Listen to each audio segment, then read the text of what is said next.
하옵소서. 예수님 이름으로 기도하옵나이다. 아멘.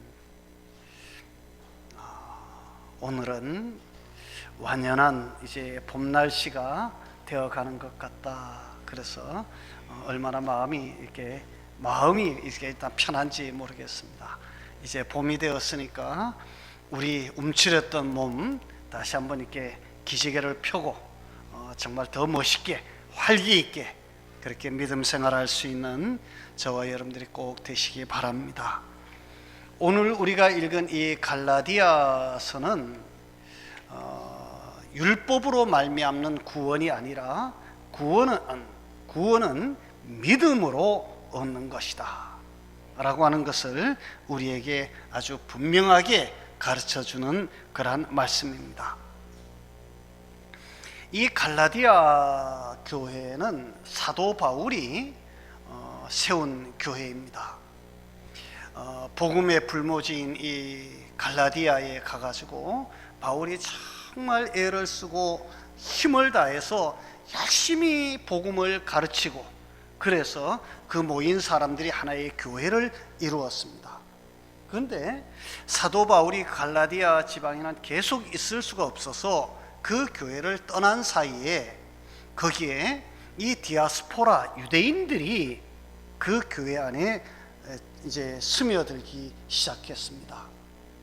팔레스틴 지역, 지금 이스라엘 땅에 기독교에 대한 박해가 너무 심하니까 이 사람들이 이제 이주를 하는 것이죠.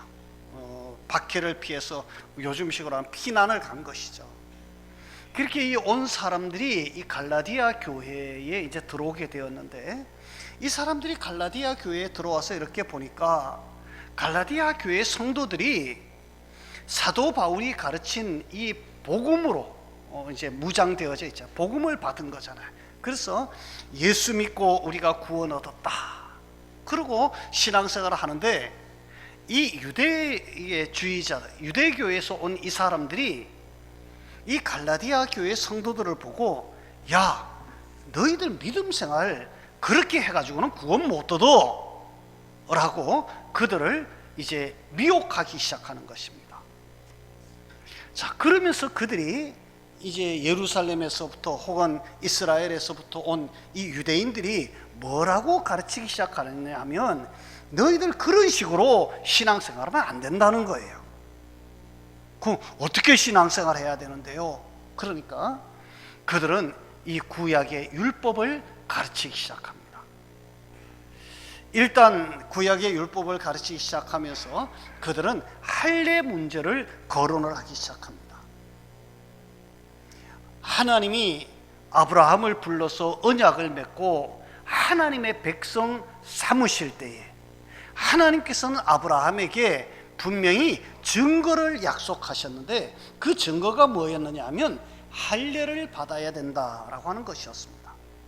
그래서 이 구약시대 이스라엘 백성들은 할례 받지 아니하면 하나님의 선민이 아니다라고 생각을 했거든요.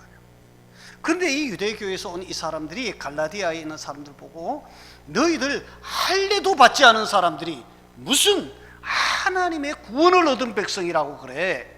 하나님의 구원 얻은 선민이 되려면, 하나님의 백성이 되려면 할례를 받아야 되는 것이라고 막 이야기를 합니다. 자, 그런데 여러분, 이 할례라고 하는 것이, 이것이 요즘은 병원에 가가지고 뭐 이렇게 그 외과 의사들이나 비뇨과 같은 데서 이렇게 그 수술을 이렇게 소독도 하고 뭐 이렇게 잘하면 이렇게 빨리빨리 이렇게 아물기도 하지만, 옛날에는 그런 것이 아니었잖아요. 율법적인 할례는 돌을 가지고 사람의 표피를 막 끊어내는 거거든요. 그러다 보니까 막 곪고 아프고 너무 고통스러운데, 그것도 가정을 가지고 있는 남자들이 할례를 행한다라고 하는 것은 아마 굉장히 어려운 문제였을 겁니다. 그러다 보니까 많은 사람들이 그거 꼭 해야 이제 구원을 얻는 것이냐, 그거 꼭 해야 되는 것이냐, 그럼 할례도 안 하고 어떻게 하나님의 백성이 돼? 아이씨, 나 그럼 교회 안 가. 사람들이 믿음에서 떨어지는 거예요. 그런데 이 할례 문제만 가지고 이야기를 했을까요? 아니요. 그들은 다른 율법을 가지고 계속해서 그들을 가르치고 그들을 제기 시작합니다. 야, 하나님을 믿는다는 사람들이 그렇게 해가지고는 안 돼. 그러면서 당장 무엇을 또 이야기할까요? 11조도 안 드리고 무슨 하나님의 백성이라고 그래. 이 사람들이 갑자기 11조 얘기가 나오니까 우리는 그렇게 하면 우리 지금 살아갈 수가 없어. 경제적으로 너무 어려워. 또 믿음에서 떨어지는 사람이 생깁니다. 주일 성수해야 되는데 주일 성수를 너희들처럼 그렇게 하면 안 돼. 율법에 의하면 이렇게 해야 되는 거야. 그러면서 막 율법을 가지고 자꾸 율법을 이야기하는, 그러다가 보니까 많은 성도들이 시험에 들기 시작하는 거예요.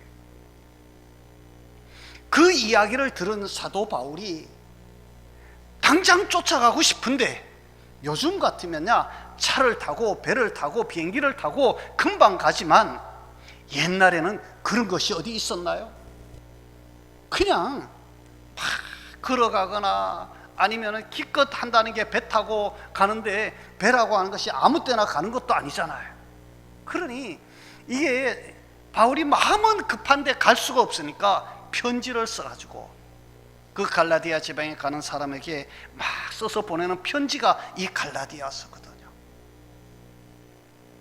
이 갈라디아서에서 3장 1절에 보면 사도 바울이 이 갈라디아 사람들을 생각하니까 속이 너무 상한 거야. 내가 그렇게 눈물을 흘리면서 그들에게 복음을 가르쳐 놓았는데 이 사람들이 그 복음을 그 사이에 다 잊어버리고 그저 이 율법주의자들에게 빠져가지고 거기에 미혹되어서 시험에 들고, 그래서 신앙생활을 안 하네 하네 그러고 교회를 가네 안 가네 그러고 막 시험에 드니까 너무 속이 상하니까 3장 1절에 보면 어리석도다 갈라디아 사람들아.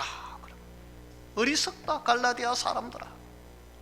야, 이 어리석은 사람들아, 어떻게 내가 그렇게 가르쳐 놓았는데 그 말씀은 깃전에도 지금 새기지, 마음에도 새기지를 못하고 그렇게 쉽게 잊어버리고 율법의 행위를 강조하는 저 사람들에게 그렇게 미혹되어서 넘어가가지고 그렇게 넘어지고 그렇게 무너지고 그렇게 뒤로 자빠지냐. 야, 이 어리석은 사람아. 그러면서 막 책망을 합니다.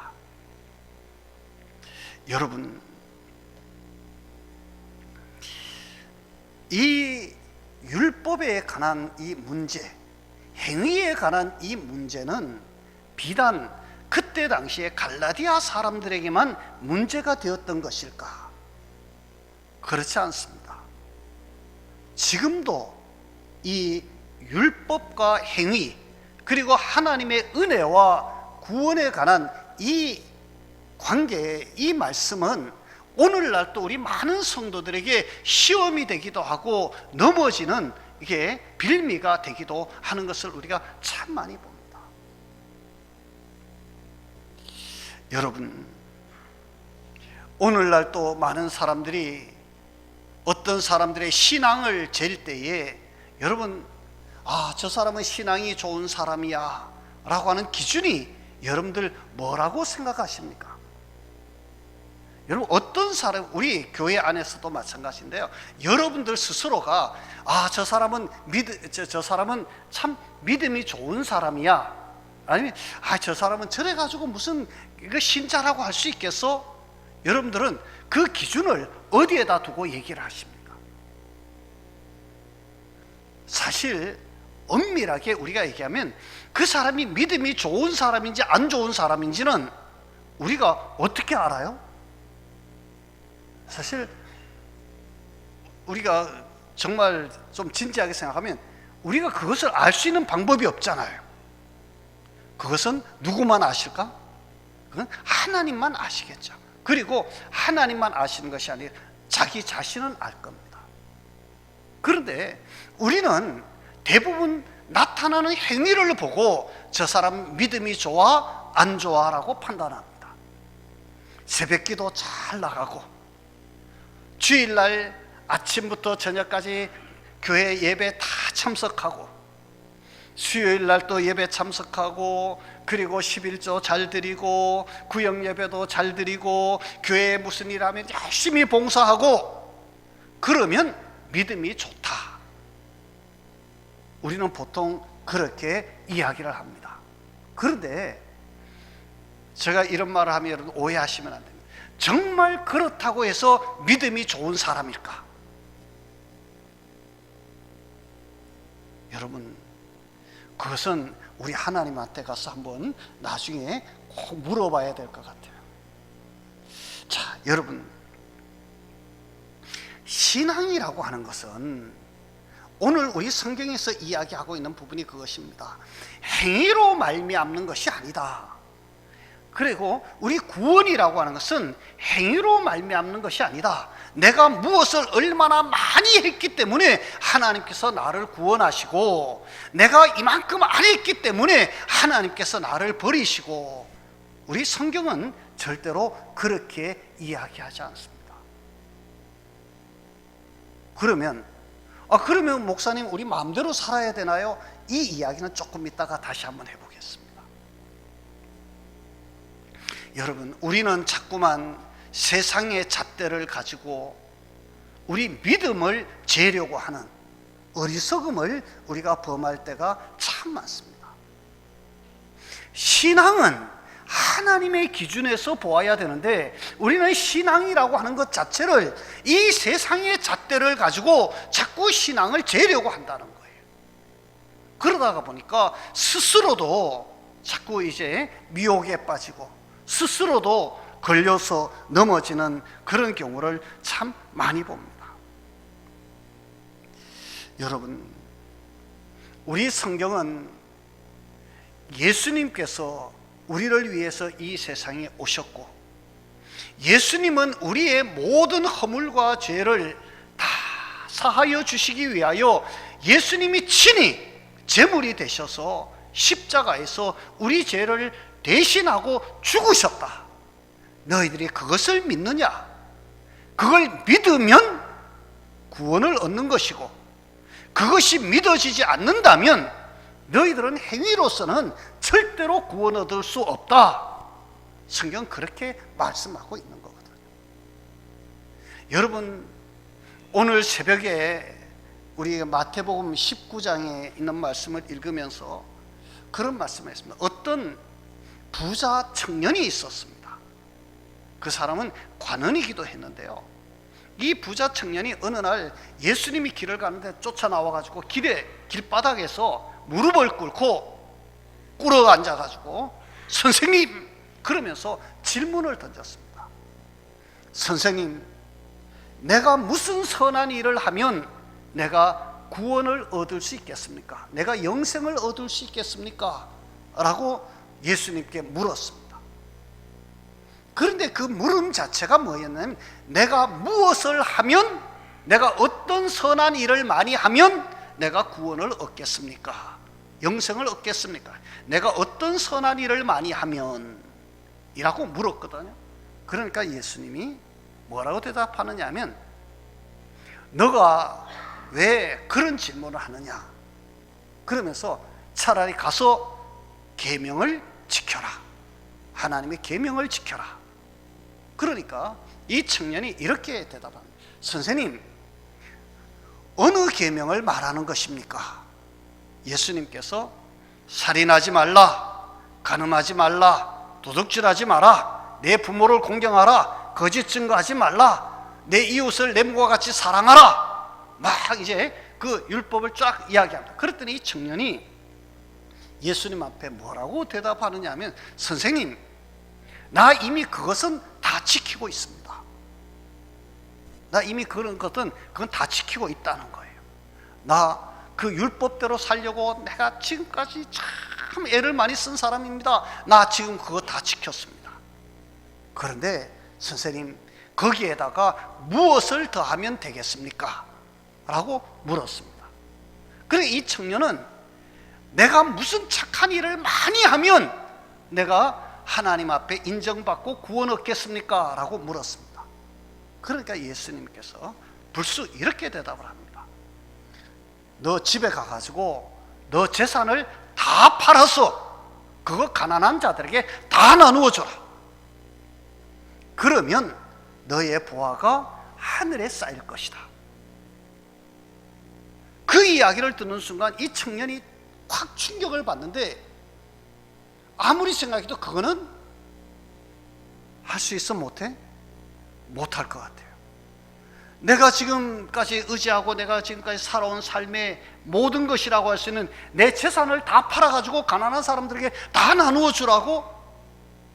그래서 이 청년은 예수님의 그 말을 듣고 근심하며 돌아갔다라고 하는 말이 있습니다. 자, 이건 무슨 말일까요? 행위로서는 구원 얻을 수 없다는 예수님의 말씀입니다. 살인하지 않았습니다. 간음하지 않았습니다. 도둑질하지 않았습니다. 거짓 증거하지 않았습니다. 이웃을 해하려고도 하지 않았습니다. 어쩌고 저쩌고 저쩌고 어쩌고 다 했다는 거예요. 그런데 거기다가 내가 무슨 선한 일을 더 많이 해야 되겠습니까? 그래, 그러면 그 선한 일을 하는 것 중에서 그럼 이것까지도 한번 해봐. 아이고 선생님, 나 그거는 아무래도 힘들어요. 이거거든요. 자, 여러분, 우리가 선한 일로 구원을 얻는다, 만약에 그러면 여러분들이 어느 정도까지 하면 선한 일을 해서 구원 얻을 만큼 할 수 있겠습니까?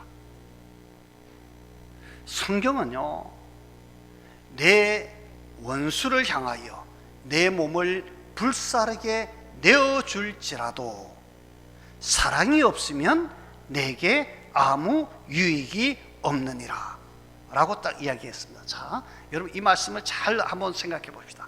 원수를 위해서 내가 내 몸을 불사르게 내어준다라고 하는 말은 내가 불 속에라도 뛰어든다는 얘기잖아요. 그런데 여러분, 원수를 위해서 내가 내 몸을 불사르게 불 속에라도 내가 뛰어들 수 있다는 얘기는 나의 마음속에 사랑이 있다는 얘기예요, 없다는 얘기예요? 사랑이 있다는 얘기잖아요. 그런데 예수님은 사랑이 없으면 아무 유익이 없대요. 아니, 그게 사랑이 아니면 그럼 뭐가 사랑입니까? 원수를 위해서 불 속에도 뛰어드는 그 행위가 사랑이 아니라면 그럼 뭐가 사랑입니까? 라고 아마 이 사람은 물을 거예요. 자, 여러분, 여기서 말하는 이 고린도전서 13장에서 말하는 이 사랑이라고 하는 말이 무슨 말일까요? 뭐 사랑이 없으면 내게 아무 유익이 없고 뭐 저거 쭉 이야기하잖아요. 그런데 여기서 말하는 사랑은 하나님이에요. 우리 요한서신은 분명히 이야기하죠. 하나님은 사랑이시다. 다시 말하면 너가 원수를 위해서 내 몸을 불 속에 집어넣는다고 할지라도 하나님이 내 마음속에 없다면, 그러니까 예수 그리스도가 내 마음속에 없다면 너 하는 그 행위 아무 소용없는 거야. 지금 예수님이 그 말씀이거든요. 자, 오늘 마찬가지입니다. 우리가 아무리 착한 일을 많이 해도, 심지어 내 재산을 다 팔아서 가난한 사람들에게 다 나누어 준다고 할지라도 내 마음속에 예수 그리스도를 향한 이 마음, 믿음이 없으면 그것은 아무것도 아니다 라고 하는 거거든요. 자, 그러면 우리의 믿음이라고 하는 이것이 뭐냐 하면 바로 그것입니다. 오늘 십자가의 복음이 바로 그것입니다. 예수님이 나를 위해서 십자가에서 죽으셨다라고 하는 것을 믿는 것입니다. 이것이 없으면 아무것도 아닙니다. 이 예수님이 나를 위해서 십자가에서 죽으셨고, 그 예수님이 십자가에서 죽으시면서 흘리신 그 보혈의 공로는 나의 어떤 죄악도 다 용서할 수 있다. 나는 그 주님의 용서 때문에 내가 구원받은 백성이고 하나님의 자녀로 사는 것이다. 여러분, 이 믿음을 우리가 가져야 한다라고 하는 것입니다. 자, 여러분, 오늘 아침 일부 시간에도 그런 질문을 했는데요.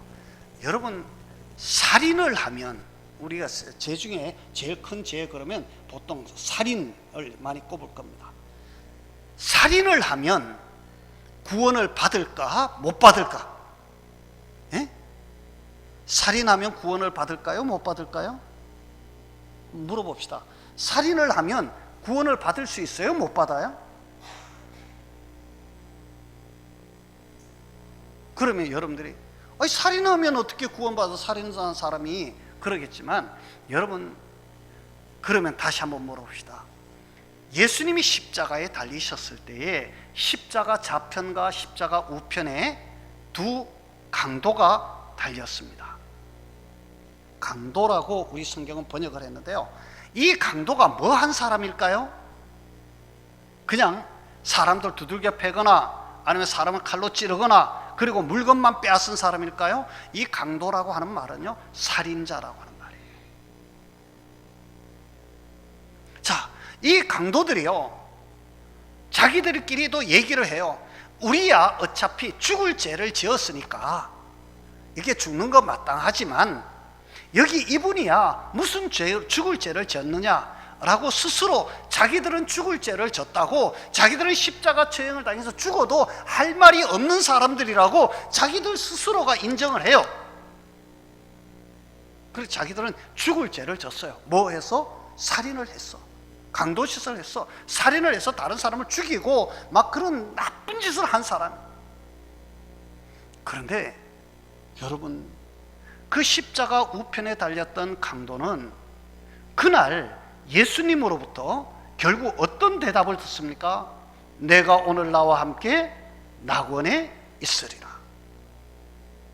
낙원이라고 하는 이 말이, 낙원, 그냥 기쁜 곳이라고 하는 말이죠. 기쁘다, 기쁨이 있는 곳, 그 말인데, 이 말은 천국에 대한 또 다른 표현이죠. 천국에 대한 또 다른 표현이에요. 내가 오늘 나와 함께 천국에 있을 것이다. 자, 다시 말하면 이 사람은 구원의 약속을 예수님으로부터 받은 사람일까요? 못 받은 사람일까요? 예수님으로부터 구원의 복음을 구원의 은혜를 받은 사람. 문제는 살인을 하는 죄를 지었다고 해서 구원을 못 받는 것이 아니라 회개하지 않기 때문에 구원받지 못하고, 살인을 했더라도 하나님께 용서를 구하고 하나님께 나아오면 하나님께서는 그런 죄까지도 다 덮으시고 그를 어떻게 하실 수 있다? 구원하실 수 있다. 믿으시기를 바랍니다. 내가 이만큼 큰 죄를 지었으니까 하나님은 절대로 나를 용서하지 않을 거야. 여러분, 성경에 그런 말이 어디 있습니까? 성경은 우리가 어떤 자리에 있었든지 어떤 죄악이 우리 가운데 있었든지 주님께 가지고 나와서 주님의 십자가 아래 내려놓고, 주여 주의 십자가의 보혈로 나의 이 허물과 죄를 다 덮어주소서. 나는 죄인이로소이다. 주님 나를 구원해 주소서.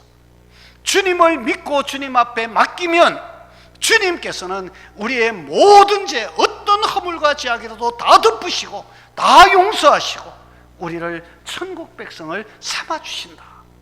그것이 복음이고 그것이 십자가의 은혜이고 그것이 구원의 말씀입니다. 자, 문제는 이것입니다. 그렇게 구원을 얻었다라고 하니까 이 사람들이, 그러면 우리는 행위가 문제가 아니고 그냥 우리가 예수를 믿기만 하면 되니까 우리의 행위는 아무렇게 되어도 돼, 우리는 아무렇게 살아도 돼, 어차피 하나님이 다 용서하실 것이니까. 여러분, 이렇게 막 나가는 사람들이 생기더라는 거예요. 그래서 그런 사람들에 대해서 경고하는 말씀이 갈라디아서 5장 6장에 기록이 되어지는 말씀입니다. 자, 여러분, 이런 사람들이 바로 영지주의자들이었습니다. 초기 교회 영지주의자들이 어떤 사람들이었느냐 하면, 우리의 육체는 어차피 죄악 덩어리니까 우리가 죄를 많이 지으면 지을수록 하나님의 은혜는 더 크게 우리에게 나타난다라고 이야기를 하면서 막 마음대로 사는 거예요. 죄도 짓고 그냥 막 가는 거예요. 그런데 이것을 우리는, 성경은 이것은 하나님의 은혜 안에 사는 자의 자유가 아니라 이것은 방종이다. 이것은 결코 믿음 안에 있는 자가 아니다라고 이야기하는 것입니다. 여러분, 정말 하나님의 은혜, 하나님이 나를 구속해 주신 그 은혜가 감사한 사람들, 주님이 나를 위해서 그 십자가에서 피를 흘리고 대신 죽어주신 그 사랑을 아는 사람들이 과연 이 세상에서 마음대로 자유롭게 죄악을 행하면서 살아갈 수 있을까? 여러분, 그것은 아니죠. 그것은 아닙니다. 자유와 방종을 우리가 오해하면 안 되는 것입니다. 우리 예수 그리스도를 믿는 사람들은 자유하지만 그 자유는 예수 그리스도 안에서의 자유인 것입니다. 예수 그리스도 안에서의 자유. 물고기가 어항 속에 있으니까 너무 답답합니다. 아이씨, 나도 저 넓은 세상에 나가서 살아봐야 되겠어. 그리고 어느 날 막 힘을 다해서, 용을 다해서 막 물 밖으로 팍 뛰쳐나왔습니다. 물고기에게 닥칠 운명은 무엇일까요? 죽는 것이 뭐. 자유가 아니라 죽는 것이. 여러분, 우리는 그리스도 안에서 이미 우리의 모든 행위에 대하여 용서함을 받은 사람들입니다. 그렇다고 해서 우리가 이 세상에서 마음대로 살아도 된다가 아닙니다. 우리는 하나님의 은혜 속에 살아야 합니다. 자, 그러면 율법은 우리에게 왜 주어진 것일까? 율법이 우리에게 주어진 이유는 한 가지입니다. 율법을 통하여 우리가 우리 인간의 한계를 깨닫게 하려고. 아, 내가 아무리 애를 써도 이 율법을 다 지킬 수 없구나. 나는 이 율법을 통하여서 구원을 얻을 수 있는 의인이 될 수 없구나 라고 하는 것을 깨닫고 하나님의 은혜 가운데로 나아오도록 하기 위한, 그래서 율법을 우리 성경은 몽학선생이라고 이야기를 합니다. 여러분, 우리 모두 정말 예수 그리스도가 나를 위해서 죽으시고 예수 그리스도가 나의 모든 허물과 죄악을 사하시고 나를 하나님의 은혜의 보자기로 싸서 나를 하나님 앞에 데려오셨다. 나를 하나님 앞에 데려갈 것이다. 이 사실을 여러분들이 꼭 믿으시고 정말 믿음 안에서, 은혜 안에서 참된 자유, 참된 감사, 참된 감격의 삶을 사는 그런 은혜가 꼭 있으시기 바랍니다. 우리의 모든 허물과 죄악을 용서받지 못할 죄는 없다. 주님께만 나아오면 여러분들의 모든 것 다 주님께 맡기고 주님 의지하고 주님 손 꼭 붙잡고 천국에 이르는 그날까지 한 걸음 한 걸음 앞으로만 가는 저와 여러분들이 꼭 되기를 주의 이름으로 축원합니다. 우리 기도하겠습니다. 하나님 아버지,